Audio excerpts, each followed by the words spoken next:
Goeiedag aan elkeen van ons luisteraars.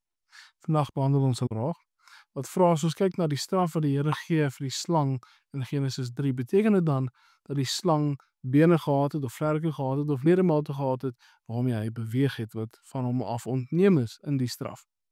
En daarvoor moet ons dan natuurlik eers kyk na die straf wat die slang ontvang het. Daar waar hy gewillig saam met die Satan gewerk het om Adam en Eva te verlei in die sonde, ontvang hy dan straf. En ons vind daardie straf in Genesis 3 vers 14 waar daar staan: Toe sê die Here God aan die slang, omdat jy dit gedoen het, is jy vervloek onder al die vee en al die diere van die veld, op jou buik moet jy seil en stof moet jy eet al die dae van jou lewe.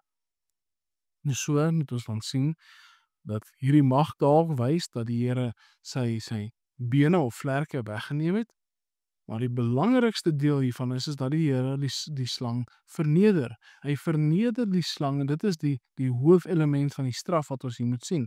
Daar waar die slang stof moet eet.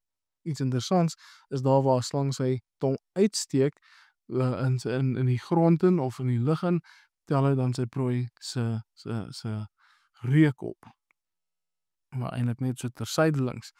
Die punt is, sommige mense interpreteer dan dat die slang bene gehad het of vlerke gehad het, en die rede vir die vlerke spesifiek is omdat daar 'n vertaling is oor die vurige slange wat hulle dan gestuur word in Numeri om die Israeliete te straf.